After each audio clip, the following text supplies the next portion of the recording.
RCN. Le son de la différence.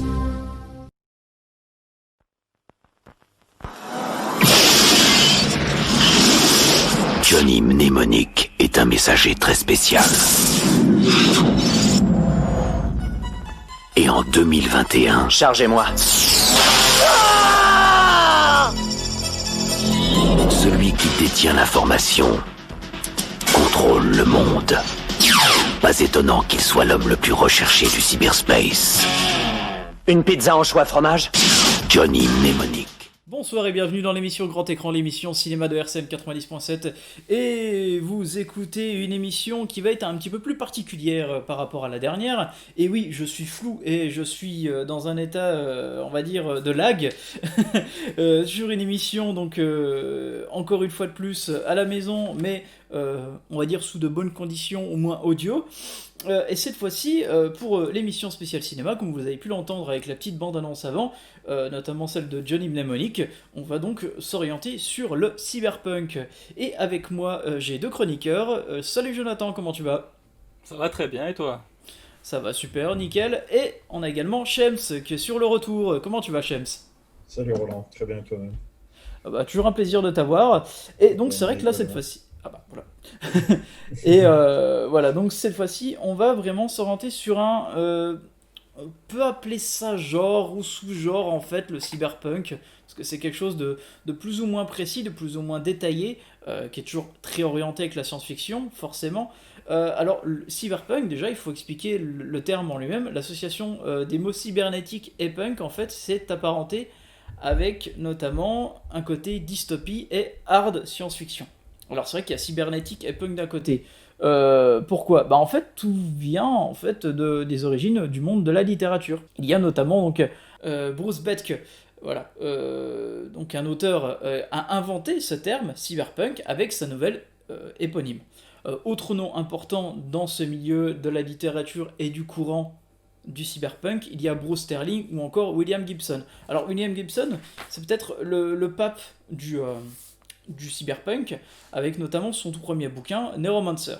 Neuromancer, ça raconte quoi ? Ça raconte dans un futur proche, à Connerb, donc c'est la plus grande mégalopole du monde, vit un certain Case, un hacker qui est en fait doué pour sillonner la matrice. La matrice, c'est quoi ? Cette espèce de monde en fait cybernétique qui peut relier tous les mondes connectés les uns avec les autres.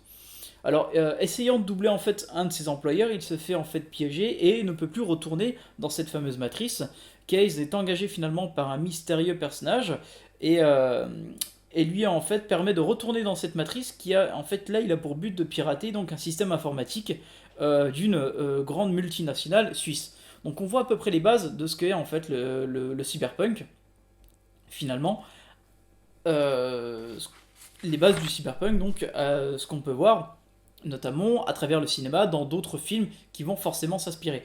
D'ailleurs, William Gibson, dans son bouquin, il s'est inspiré de l'univers de Blade Runner et forcément du bouquin de Philip K. Dick, donc les moutons rêvent-ils de... non, c'est les androïdes rêvent-ils de moutons électriques, pardon. Voilà. Mais il a carrément changé son roman vis-à-vis de la vision de ce film, c'est-à-dire qu'il avait écrit une bonne partie du film. Et quand il a été voir Blade Runner au cinéma, il s'est dit merde, en fait, il y a déjà la moitié de mon... Enfin, les trois quarts de mon roman sont déjà dans ce film, donc ça sert plus à rien de le faire. Donc il a changé un certain nombre de choses avec la réussite qu'on lui connaît. Et de toute façon, quand on parle de cinéma cyberpunk, il y a quand même beaucoup de choses qui viennent, que ce soit de nouvelles ou de romans, de Gibson ou d'autres, ou de Philip K. Dick, où en fait le cinéma cyberpunk va essayer de donner une vision de ces univers qui ont été créés par des écrivains, quoi. Plutôt que de faire forcément que des scénarios originaux, les cinéastes vont essayer de donner vie à ces univers d'anticipation. Oui, parce que finalement, le cyberpunk est quelque chose qui va être très graphique en fait. Il y a beaucoup de détails sur la vision des espèces de mégalopoles absolument géantes. D'ailleurs, Gibson a tellement été inspiré par Blade Runner qu'en fait, pour lui, c'était une vision aussi qu'il voulait voir avec un côté très sombre à l'image, des lumières très néons, très brillantes, en fait des lumières artificielles qui exploitent la ville. Il y a aussi ce côté théorique, cyberpunk, en fait, qui est un mouvement littéraire, mais en fait, il est tellement, comment dire, c'est un nombre tellement limité d'auteurs qu'il est toujours relié à la science-fiction pour le qualifier, en fait. Il y a vraiment le principe même de... C'est un genre déjà assez nouveau, en fait, ce terme a été développé dans les années 80, donc c'est un milieu, on va dire, littéraire qui est très récent, même s'il a beaucoup, forcément, comme le cinéma, on va en expliquer un peu après, beaucoup d'influences beaucoup plus anciennes, mais c'est vrai que c'est quelque chose qui va forcément directement donner une transition vers un genre un peu plus transmédia, en fait. Bah, disons que contrairement à la science-fiction, parce que on peut dire que c'est un... On va pas faire les spécialistes linguistiques, mais disons que c'est un courant quelque part de la science-fiction. Mais contrairement à la science-fiction, qui souvent va donner vie à des univers où on va pouvoir voyager dans l'espace, dans le temps, machin. Là, la technologie et la science que ça apporte, c'est quelque chose qui reste en général, enfin la plupart du temps, sur Terre, dans un futur assez proche finalement, un futur dystopique assez proche, où en fait c'est le chaos, quoi, c'est l'anarchie, d'où le terme punk qui en fait, cyberpunk, ça fait se rejoindre cette idée ultra scientifique de la cybernétique au côté chaos du punk en fait. Et c'est pour ça que c'est un courant très intéressant et assez récent de la fiction, parce que ça l'ancre dans un réel assez proche, dans un futur assez proche, et qui va nous permettre de traiter non pas simplement que des limites infinies de la science, mais des conséquences de cette science sur notre avenir très proche, quoi. Un petit côté anticipation parfois. Ouais. Pour me permettre. Oui, on est Il me vraiment... semble que Gibson, dans Neuromancer, il annonce un peu Internet 10 ans avant la mise en place d'Internet. C'est exactement ça, parce que finalement, la matrice, on peut la qualifier comme Internet maintenant. C'est un peu ça, ouais. Et c'est ça qui est intéressant avec le terme cyberpunk, parce que le côté punk, en fait, c'est aussi une référence à la rébellion. Il y a toujours quelque chose où il faut se battre contre quelque chose, contre un establishment. On y reviendra un petit peu plus tard. Mais ce que j'aimerais bien aussi revenir sur les origines du cyberpunk, c'est qu'en fait, c'est un genre qui est enraciné dans le mouvement SF, mais surtout inspiré par la New Wave des années 60-70. La New Wave, c'est un mouvement de science-fiction caractérisé par un haut degré d'expérimentation, tant dans la forme que dans le contenu. New World, par exemple, était un magazine britannique de science-fiction qui a présenté beaucoup de matériel expérimental et avant-gardiste. C'est on va dire, une inspiration parmi tant d'autres. Comme par exemple aussi, on a également la Beat Generation. Pourquoi ? Parce qu'il y a la volonté de quête spirituelle, le rejet du matérialisme et surtout un questionnement de la condition humaine. Le mouvement Dada apporte cette absurdité et cette irrationalité, notamment sur la protestation aussi anti-bourgeoise. Donc il y a toujours plusieurs paliers de courants littéraires et artistiques qui vont finalement permettre ce développement du cyberpunk. Après, le cyberpunk a une image propre en elle-même. Ça, c'est, on va dire, clair, net et précis à travers, finalement, je dirais plus le cinéma et même sur le côté animation qu'on parlera juste un petit peu après, quoi. Mais là, je suis en train de digresser un petit peu parce que finalement, comme tu l'as dit juste un petit peu avant, Shems, c'est aussi le côté anticipation. Et le côté anticipation, il y a aussi un côté très intéressant là-dessus, dans le cyberpunk, c'est toujours une dystopie. Sur un fond d'ambiance où la technologie échappe à ses inventeurs. Bah, la technologie a pris le pouvoir, c'est high-tech, low-life, c'est-à-dire énormément de technologie, et puis finalement, la vie, le sens de la vie, lui, il baisse, quoi. Et la technologie, que ce soit à travers Internet, ou que ce soit à travers des prothèses, la façon dont on va changer son corps, c'est quelque part, par anticipation, c'est l'idée de démontrer que rapidement, ça peut prendre le pouvoir sur tout, cette technologie, Internet. Et finalement, ça peut prendre le pouvoir et on pourra rien faire. C'est-à-dire que quand tu vois que dans la plupart des films de cyberpunk, on est boosté, enfin les corps sont boostés, on a des prothèses, et finalement c'est la machine qui s'intègre sur le corps humain, l'internet qui s'intègre sur le corps humain, et finalement se rend indispensable de telle manière à ce que quelque part la bataille est perdue. Et ça, on ancre ça plutôt que de l'ancrer en 3000. On ancre ça là en 2020, 2030, 2040, on ancre très rapidement. Et c'est toujours la technologie au service du système, de l'économie ou de la guerre, et jamais au service de ses utilisateurs, ou du bienfait plus général de l'humanité, on va dire. C'est une sorte d'esclavagisme, en fait.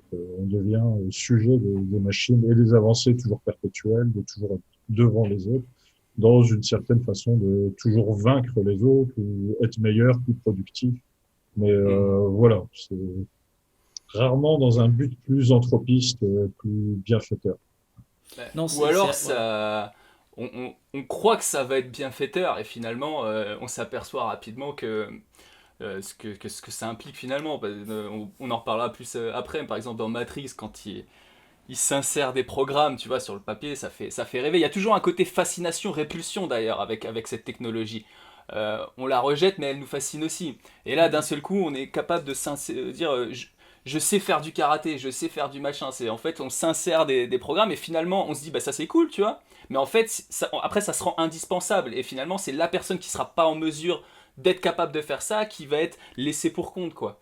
Et dans les sociétés dystopiques, d'anticipation, telles qu'elles sont présentées dans les films de cyberpunk, souvent, l'écart entre les puissants et les faibles est décuplé par cet accès à la technologie, ceux qui ont droit, ceux qui n'y ont pas droit, et ça ne fait que souligner le pouvoir tel qu'il est présent dans la société. C'est une thématique qui est très intéressante et qui est surtout très développée, non pas dans un film, mais dans un jeu vidéo. La saga Deus Ex, notamment dans les deux derniers, Human Revolution et Mankind Divided, qui a un rapport en fait entre le rejet des augmentés, donc c'est-à-dire les personnes qui se sont volontairement développées avec la technologie, et les personnes qui sont restées en fait de chair à 100%. Bon, il y a ce rapport-là, mais le rapport social, il est un peu différent, et le rapport social en fait ne montre pas seulement que les plus pauvres restent, on va dire, que des êtres de chair. Beaucoup de films cyberpunk développent quand même sur la société et montrent une certaine addiction de certaines personnes qui ne peuvent pas en fait s'empêcher de vivre face à ou avec cette technologie en fait. Il y a plein de films comme ça, je pense notamment à Strange Days de Catherine Bigelow, mais on en parlera quand même un petit peu après. Il y a différents types comme ça, de cette manière de présenter finalement le cyberpunk, mais c'est surtout en fait, j'ai envie de dire là-dessus, il y a quand même une touche énorme de réalisme dans ce que l'on appelle la science-fiction en fait. Il y a toujours quelque chose qui est très rapproché et finalement qui est peut-être anticipateur, comme tu le disais avant, Shems. Voilà. Totalement d'accord. Mais on trouve ça, je pense, on en reparlera plus tard, mais dans Ghost in the Shell, je pensais à Altered Carbon, je sais pas si vous avez vu. Ouais. Où tu as cette thématique toujours, oui, du déséquilibre entre les puissants, les riches et puis les gens du peuple. La course à la technologie, et pour Altered Carbon, par exemple, à l'immortalité, est complètement biaisée par ces rapports sociaux. Exactement. On en parlera quand même juste après. On va faire une petite pause BO. Alors, cette fois-ci, j'ai pris c'est même pas une pause BO, parce que finalement, c'est même pas une bande originale de film. J'ai pris un morceau exprès de David Bowie, un morceau de son album Outside. Pourquoi j'ai pris Outside ? Parce que Outside, dans la musique également, il y a ces références cyberpunk. Alors, il y a beaucoup de références forcément à l'électronique, à des groupes tels que Kraftwerk et compagnie, mais par exemple, aussi Bowie a développé, même expérimenté là-dessus. Avec Outside, il en fait un album totalement cyberpunk, dans l'esprit, dans la musique et dans sa volonté artistique. Et on va écouter un morceau tout de suite avec Hello Space Boys.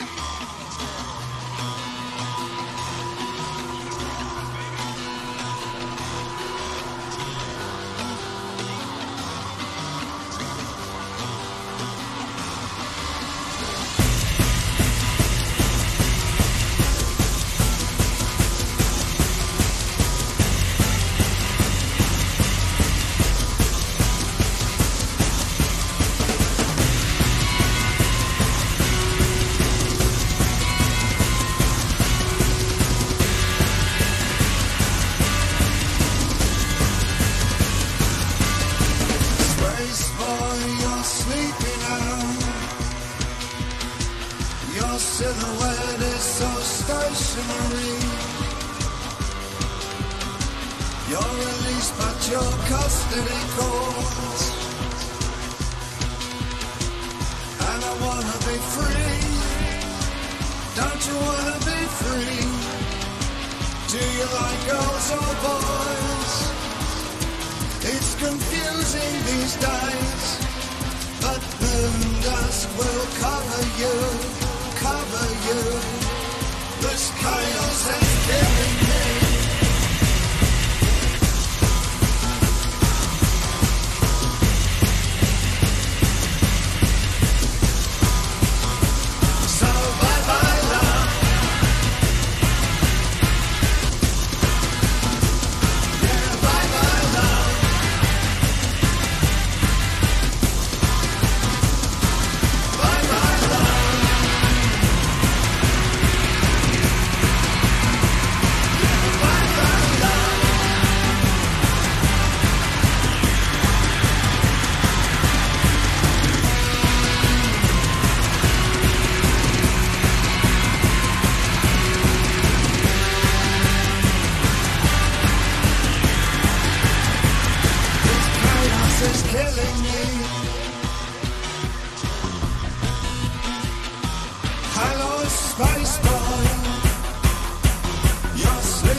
Et voilà, donc c'était un extrait issu de l'album Outside de David Bowie.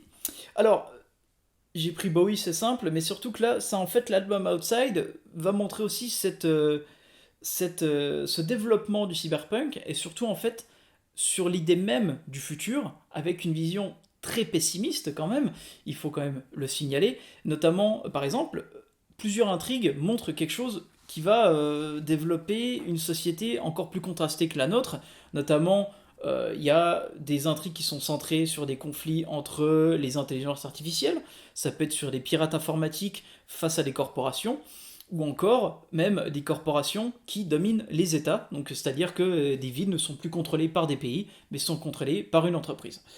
Alors, il y a plein d'exemples là-dessus, on peut en retrouver de diverses façons. Je trouve que par exemple, même l'un des films qui a une essence même du cyberpunk, et pourtant qui est plus considéré comme une œuvre en elle-même, plus science-fiction qu'autre chose, c'est Robocop. Pourquoi Robocop en fait a une relation entre l'homme et la machine. Murphy, le personnage principal, est tiraillé entre sa nouvelle vie et donc concevoir, voire même devoir renoncer à sa famille et à son existence humaine. Donc il y a toujours ce rapprochement très important que je trouve intéressant là-dessus, mais c'est vrai que les différentes même les différentes développements sur les conflits avec les corporations et compagnie, le rejet du pouvoir, on le voit dans un film que je pense très important, voire même peut-être le plus grand film cyberpunk des années 90, c'est Strange Days, de 95, de Catherine Bigelow, sorti en 95, je vais y arriver. Ça parle finalement d'une drogue numérique, le squid, qui permet de vivre des instants de vie d'un autre être humain de façon un peu plus fantasque, délurée, des choses que l'on pensait pas faire, que l'on ne pensait pas imaginer. Il y a une relation finalement entre le réel et le numérique qui est associée par un sentiment de rébellion face à une société qui est marquée par un fossé social évident. On le voit d'ailleurs durant toute la séquence du film qui se déroule en fait juste avant le début du millénaire, donc en plus le film a juste 5 ans d'écart par rapport à l'histoire. Le film se déroule finalement au 1er janvier 2000. Il y a ce côté ambiance noire avec un anti-héros cynique, un pouvoir corrompu, avec une réalité dystopique similaire finalement assez proche de la nôtre quand même.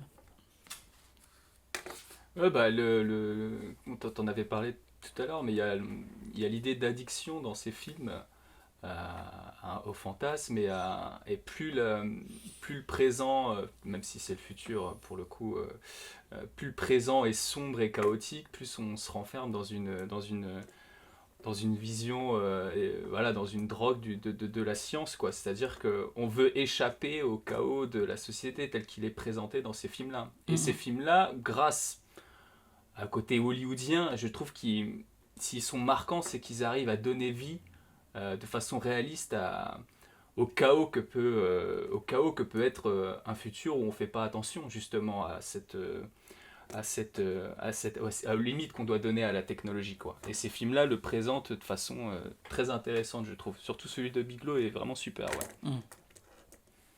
Je sais pas si tu l'avais vu, Shems, toi Non, je l'ai pas vu, c'est pour ça que je dis rien, je suis désolé. J'ai l'affiche sous les yeux, là, à ajouter à ma liste de films à voir. Alors, il est un peu trop méconnu, je trouve, ce film. Il a... Je vois qu'il y a un beau casting produit par... écrit par Cameron, coécrit par Cameron avec Jay Cox, qui est un pote à Scorsese, qui a bossé longtemps avec lui, qui a notamment fait rencontrer De Niro et Scorsese, donc on est dans un niveau quand même plutôt pas mal hein, pour les bases de ce film. Mais c'est vrai que j'ai pris Strange Days comme exemple, mais ça me permet de rebondir également là-dessus, les intrigues, parce que j'avais parlé que notamment c'était centré sur le conflit social, sur le développement de l'intelligence artificielle face aux corporations, tout ça. Mais les développements narratifs sont très proches d'un film noir, d'un film policier. C'est très évocateur parce que finalement on voit toujours des personnages qui enquêtent sur quelque chose de très sombre, de très menaçant, et en fait on découvre limite une espèce de conspiration assez démentielle, comme dans la plupart des films. Par exemple, je parlais de William Gibson, donc a été forcément adapté au cinéma. Bon, c'est pas les meilleures adaptations du monde, il y a Johnny Mnemonic et New Rose Hotel de Abel Ferrara, mais c'est vrai que c'est quelque chose qui revient particulièrement là-dessus. Par contre, le film qui va peut-être poser un peu plus les bases de ce que va développer l'imagerie et même un petit peu aussi également les intrigues du cyberpunk, c'est bien évidemment Blade Runner. J'en reviens un petit peu plus là-dessus, pourquoi ? Parce que finalement, Blade Runner, il est plus cyberpunk, le film, que le livre de Kubrick, en omettant notamment des éléments religieux, des éléments mythiques. Il revient plus sur un avenir dystopique, sombre, avec un endroit inhospitalier, des personnages manipulés, et notamment, et surtout, une société en dérive, parce que finalement, qu'est-ce que l'on voit ? C'est une conception particulière de la vision de l'âme, notamment, qui est traitée de façon, on va dire, assez dualiste, entre l'organique et le synthétique. Et forcément, la conception de la ville va inspirer bon nombre de films cyberpunk, parce que finalement, le travail des décorateurs ont fait quelque chose d'absolument dantesque. Le film date de 82. Et il est encore visible. Vois, il a pas pris une ride. Le film a posé les bases de tout l'imaginaire cyberpunk, sans que ce soit vraiment un film qu'on peut dire exactement cyberpunk en fait. Mais il a tellement posé les bases avec comme tu l'as dit, les décorateurs, avec cet imaginaire de film noir, ou avec les grosses publicités, une ville où on voit rien, où il y a une espèce de forêt de bâtiments illimitée, indéfinie. Enfin, ça a créé la ville au cinéma, la ville cyberpunk au cinéma, ce film. Et quand tu parlais tout à l'heure je trouve que c'est très intéressant des origines dans le cyberpunk des films noirs. C'est quel meilleur moyen que de traiter de ce chaos du futur dans des villes comme ça, où c'est la nuit, où il n'y a pas vraiment de temps, où c'est que la mécanique du film noir, à savoir une enquête, un thriller, ou plutôt que l'enquête, ça va être juste qui a tué qui a machin, l'enquête va traiter quelque part du sens de la technologie, du sens même de la vie dans ce futur proche, à savoir dans Blade Runner, c'est quoi ? C'est ces réplicants qui veulent retrouver leur créateur, qui savent pas qu'est-ce qu'ils sont. En fait, on est sur une enquête existentielle quelque part. On utilise les codes de l'enquête, à savoir un détective privé, enfin entre guillemets un détective qui a des indices, qui va de tel endroit à tel endroit, et finalement dans cette enquête, le fond, c'est la quête existentielle des avancées de la technologie et qu'est-ce que devient l'humain vis-à-vis de ces avancées technologiques, quoi. Et l'enquête, c'est ce qu'il y a de quelque part de. C'est quelque chose qu'on retrouve beaucoup dans les films cyberpunk, quoi. On n'est pas dans le soap opéra, la Star Wars, dans la science-fiction comme ça, on est vraiment sur quelque chose de plus introspectif et réflexif, ouais. Et totalement, totalement.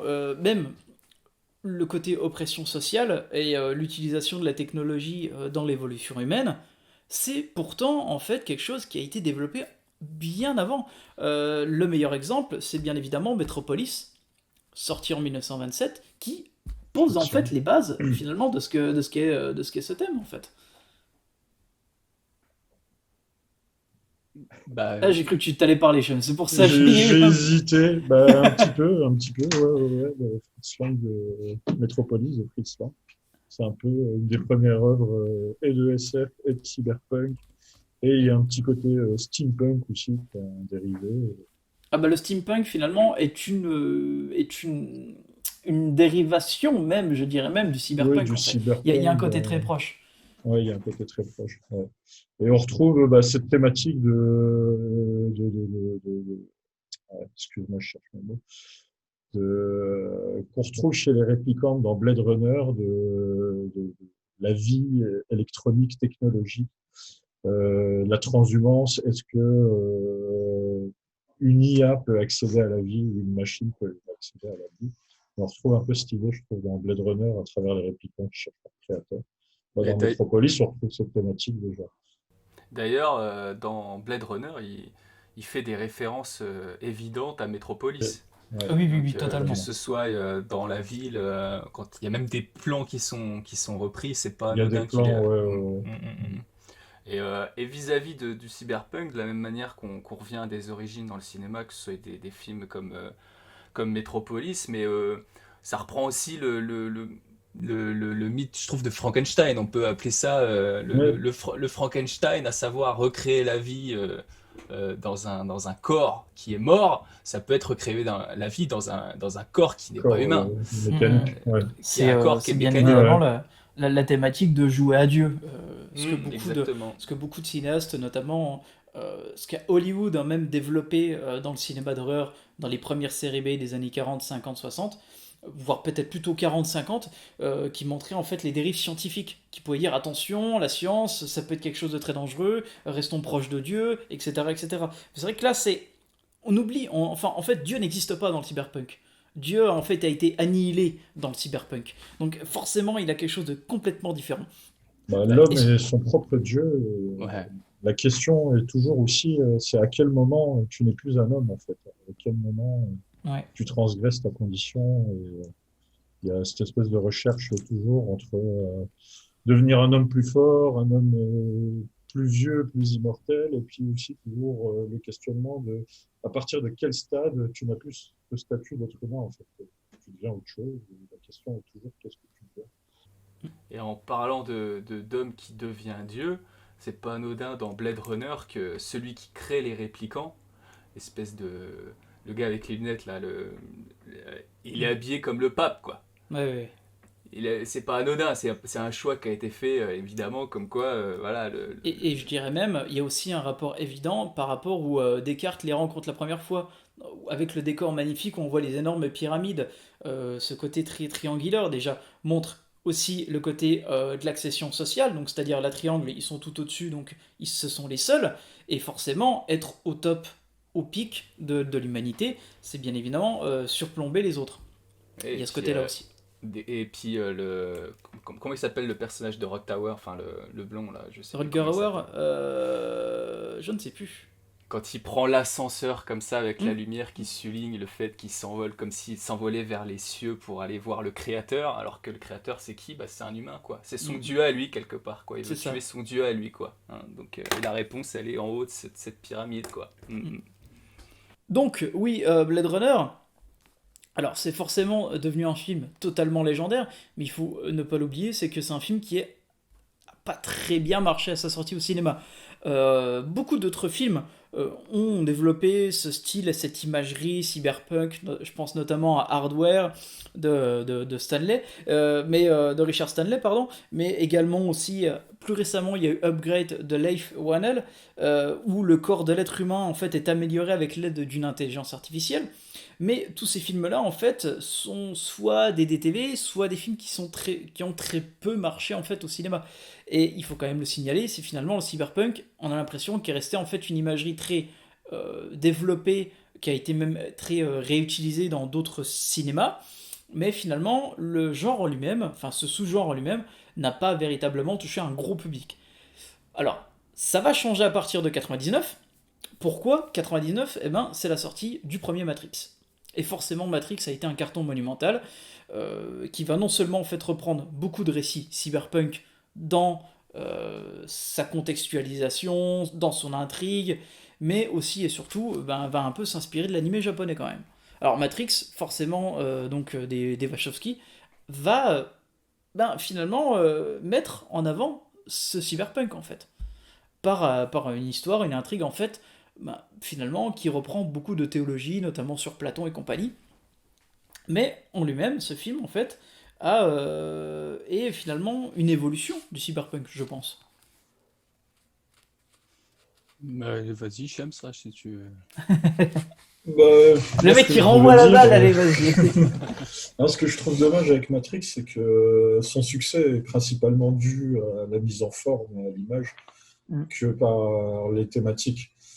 Et la preuve en est que les réalisateurs eux-mêmes se perdent un peu dans leur histoire dans les volets 2 et 3, et qu'à partir du 3, en fait, le public, tu l'as perdu. À vouloir aussi, aller trop loin dans cette thématique, on s'y perd, en fait, totalement. Bon, ça a été un carton. Hein, mais... Le 2 et le 3, franchement, je me souviens pas particulièrement. Je pense qu'ils sont, comme tu dis, ils sont un peu perdus par leur succès, par...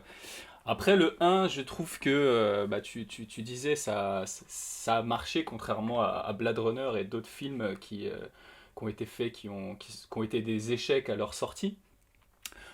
Matrix a l'avantage d'être un blockbuster spectaculaire, contrairement à Blade Runner qui pouvait pas vendre l'idée d'un film d'action en fait. Dans Matrix, dès la bande-annonce, tu sais que le film va être un film où il y aura une évolution limite technologique qui donnera vie à cet univers, et c'est assez malin de ce point de vue-là d'avoir réussi à faire des tours de passe-passe techniques qui d'un côté vont amener le public à en avoir un peu plein les yeux, et en même temps oui, vas-y. Non, c'est en fait l'image avait bugué. Ah ok, pardon. Oui, donc voilà, le Matrix a réussi entre guillemets à vulgariser un peu le côté cyberpunk en y donnant un accent aussi blockbuster, quoi, avec beaucoup d'action, et voilà, moi je trouve que vraiment le premier même si on peut dire ce qu'on veut, et puis mais je trouve que le premier est vraiment quand même une réussite. Très bien. Et puis oui, le côté 90, forcément, enfin le film est sorti en 99, donc il a toute l'influence du cinéma des années 90, fin 80, cette imagerie qui est forcément les scènes d'action qui sont très proches des John Woo, des films hongkongais des années 90, et forcément des animés japonais. Certains diront repompé, d'ailleurs. Oui. Alors, on va en parler juste après cette petite pause BO, bien évidemment. Alors, j'ai pris un morceau, bien évidemment, du film Matrix, mais c'est un remix de Dragula.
Et voilà, donc c'était un extrait issu de la BO de Matrix, donc c'est la scène, c'est la musique de la scène de boîte de nuit et qui a été repompée dans moult jeux vidéo, parce que bien évidemment aussi Matrix a on va dire, a une influence très fortement placée dans le jeu vidéo. D'ailleurs, dans le jeu vidéo, forcément, ils vont s'inspirer aussi du fameux bullet time que l'on voit dans le film.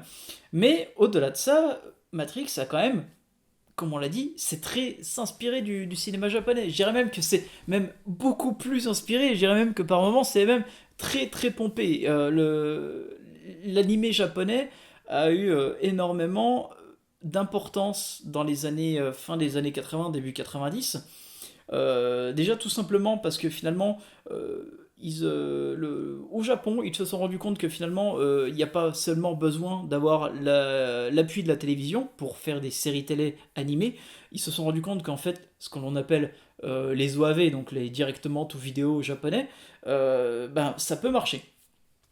Et finalement, c'est Katsuhiro Otomo qui va populariser ce sous-genre avec Akira et qui va développer donc cette vague cyberpunk et son imagerie dans les années 90. Notamment, on a plein d'animés dans ce style-là.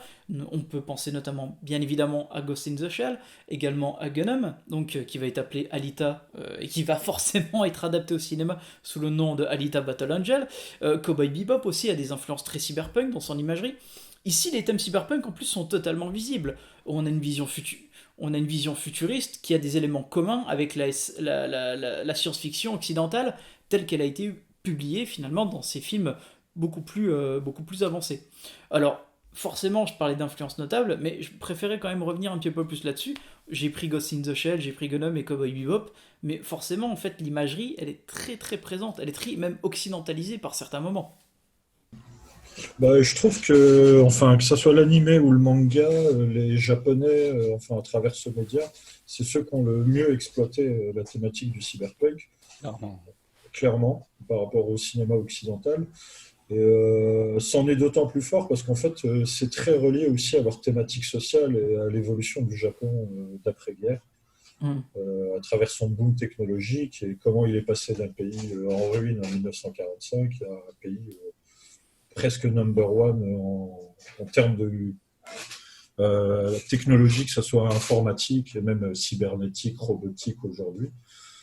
Et au final, c'est là où tu retrouves les œuvres les plus fournies, les plus détaillées et les mieux écrites.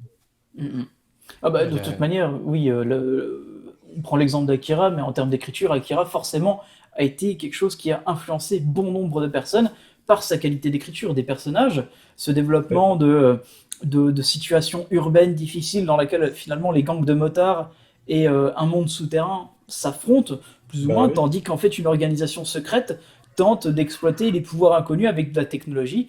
Forcément, là on retrouve le principe d'expérience à une composante philosophique sur la condition humaine. Parce que finalement, c'est ça aussi le cyberpunk, il y a une réflexion sur la condition humaine. Il y a toujours. Qu'on retrouve également dans Ghost in the Shell. Et Akira et Ghost in the Shell, je pense que c'est les deux œuvres qui ont le plus influencé l'Occident pour le coup.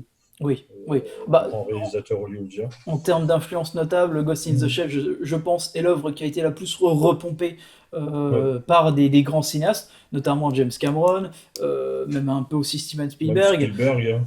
Ghost in the Shell, l'utilisation des câbles reliés aux collections neurologiques, forcément ça fait penser à Matrix, quand ils sont en fait comme des espèces de batteries, comme l'explique si bien le personnage de Morpheus. Donc ils sont toujours reliés à la machine, et cette chose-là en fait a une grosse particularité. C'est vrai que c'est la connexion totalement cybernétique et corporelle, enfin je veux dire et physique en fait, j'ai oublié le terme, je voulais dire organique, voilà. Organique, ouais. C'est quelque chose de très forme où en fait, tu as une existence sur deux plans en permanence, en fait, sur le plan physique et sur le plan virtuel, où tu es connecté à l'un à l'autre. Et il y a aussi toute cette thématique où, à quand, où est la frontière et quand ça doit s'arrêter. Aussi l'un des plus gros instigateurs du cyberpunk au Japon, enfin l'un des premiers, et qui finalement va influencer bon nombre de choses, notamment peut-être même que Matrix a pas mal repompé là-dessus, c'est l'OAV, donc Megazone 23, enfin Megazone 23, parce que il y a eu plusieurs OAV, donc il y a Megazone 23 1, Megazone 23 2 et Megazone 23 3. Voilà. Donc en fait, il a plusieurs similitudes avec Matrix, parce que finalement, c'est un univers, alors je vais spoiler un petit peu, mais où on retrouve un héros un peu rebelle qui a moto. On fait penser un petit peu à Akira. En plus, il est sorti avant Akira, hein, donc 5 ans avant, je crois à peu près. Et ce personnage, en fait, va découvrir un monde extérieur, un monde souterrain. Et ce monde souterrain, en fait, il se rend compte que toutes les expériences dont il a découvert sa nouvelle moto qui permet de se transformer en robot, cette technologie-là, en fait, est ultra avancée par rapport à ce qu'il est. Pourquoi, en fait? Parce qu'il se rend compte qu'en fait, le monde dans lequel il vit, en fait, il est complètement fantasmé. C'est un monde artificiel. C'est un monde, il est réel, mais il est artificiel parce qu'ils sont dans un futur, en fait. Ils ne vivent plus sur Terre, ils vivent dans une espèce de planète, enfin de vaisseau-planète, parce que, en fait, l'humanité a dû quitter la Terre dû à un envahissement extraterrestre. Et ce personnage-là, en fait, découvre la stupeur générale et qu'en fait, son monde, il est totalement faussé, biaisé, et que tous les autres personnes qui vivent à côté de lui sont dans la même situation, mais ne le savent pas. Donc on retrouve ce côté Matrix au début de l'histoire, en fait. Donc finalement, les Wachowski, est-ce qu'ils ont inventé des trucs c'est compliqué. Mais c'est, comme tu disais, Shems, vis-à-vis du Japon et vis-à-vis du thème du cyberpunk, comme quoi vis-à-vis de l'histoire du Japon, c'était lié. Est-ce que Tokyo, c'est pas la première mégalopole cyberpunk, en fait? C'est-à-dire J'y que pensais. Ouais. donc c'est pas anodin que ce soit eux qui en plus étaient les meilleurs au niveau de l'animation et su créer et su défricher un peu tous ces thèmes. Surtout que l'animation, contrairement au cinéma, permettait avec peu de moyens d'avoir une vision cyberpunk très intéressante. Alors qu'au cinéma, il faut tout de suite avoir un budget exceptionnel, extraordinaire pour donner vie à cet univers. Or, les Japonais, que ce soit avec Megazone, mais que ce soit aussi avec, comme on a dit, Akira, Ghost in the Shell, mais il y a plein d'autres perles incroyables, quoi. Blame, moi je pense à ça, là, sur le thème de la mégalopole, où la thématique, justement, c'est que les êtres humains ont perdu le contrôle sur la mégalopole, qui est devenue indépendante, c'est incroyable, et qui ne cesse perpétuellement de se développer. Et la quête du héros principal, justement, c'est de retrouver un humain authentique qui serait capable de parler à la machine et de l'arrêter.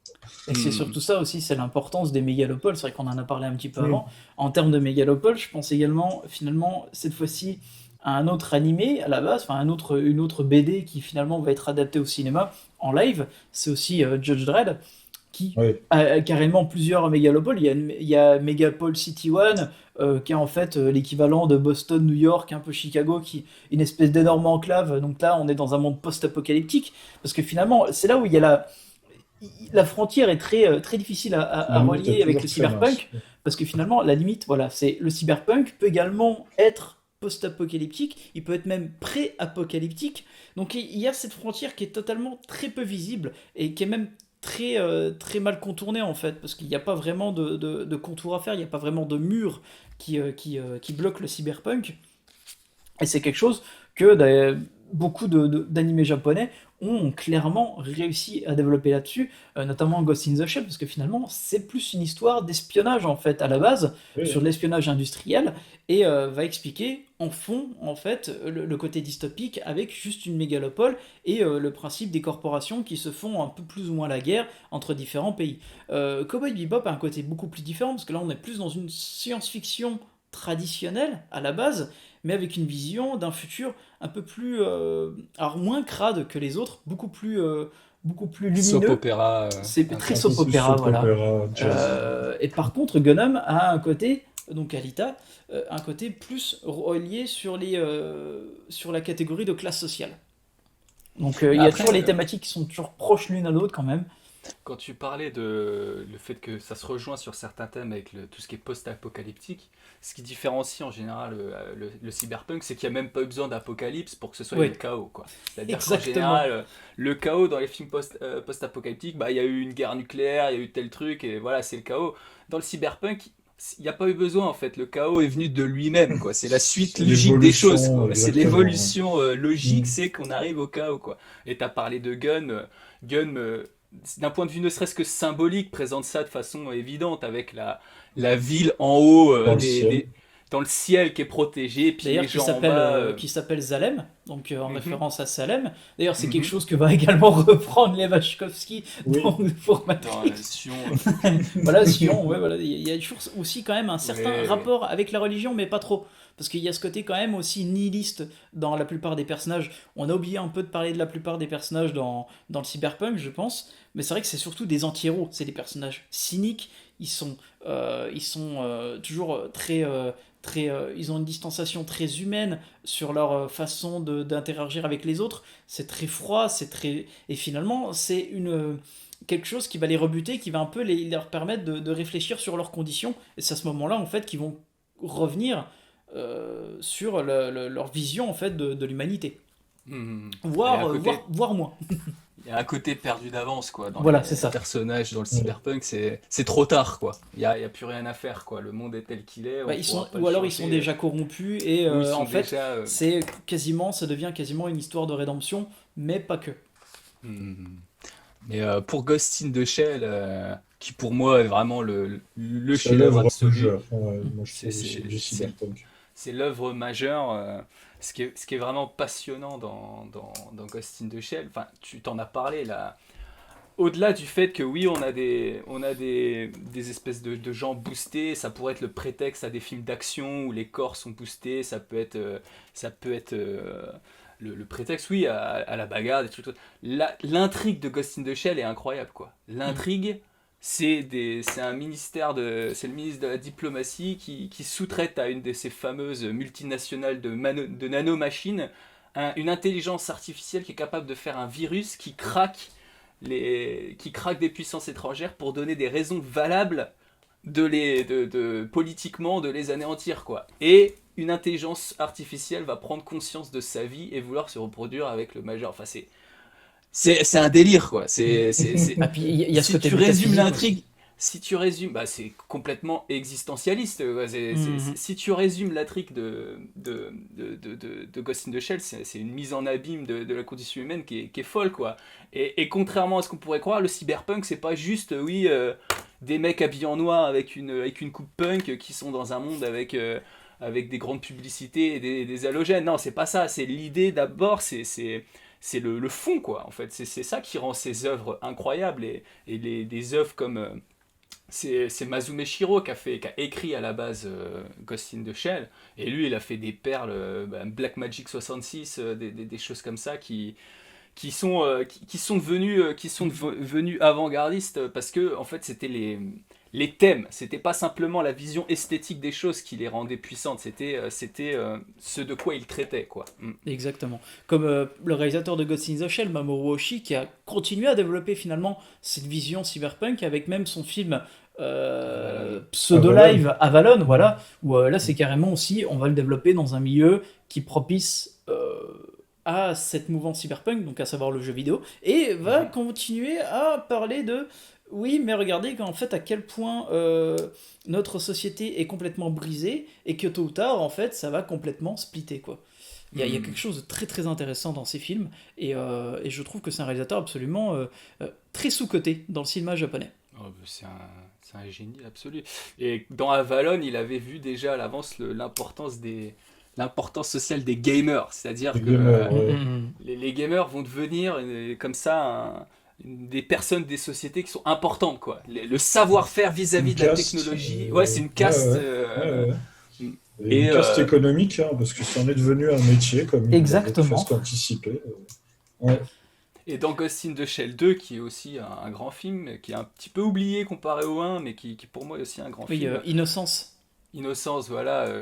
Il y a donc des poupées qui tuent des personnes importantes de la société, donc c'est pareil, une enquête un peu policière qui permet d'aller sur des thèmes un peu existentiels. Et donc il tue voilà, un ministre, un machin, et un gamer, quoi, un cyber gamer super balèze, tu vois, comme quoi ils font partie des membres importants de la société, ceux qui sont capables de se mettre au niveau du high-tech, des différentes révolutions technologiques ont de l'importance dans la société, quoi.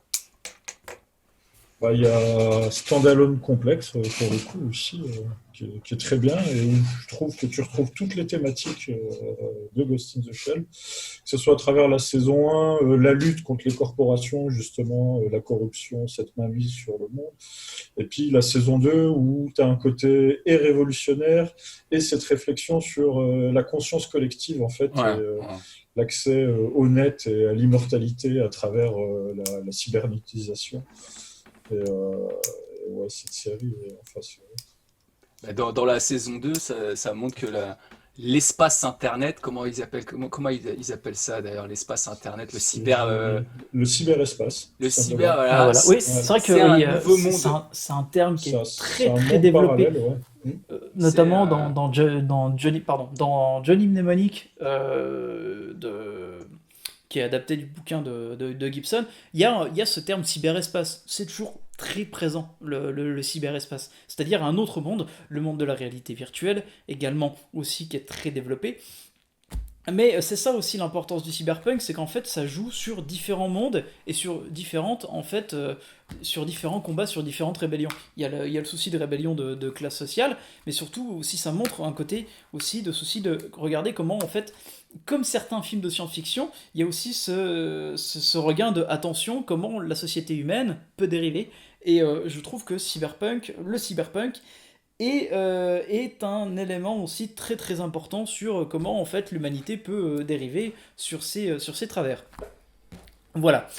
Pour le coup, on va s'arrêter donc là-dessus. On revient donc la semaine prochaine avec une spéciale sur une boîte de production un peu particulière, A24. Et pour le coup, on vous laisse avec un morceau de Ghost in the Shell. Et donc, à la semaine prochaine. Salut Jonathan. Salut Chance. Salut. À la prochaine. Bonne soirée à tous. Ciao.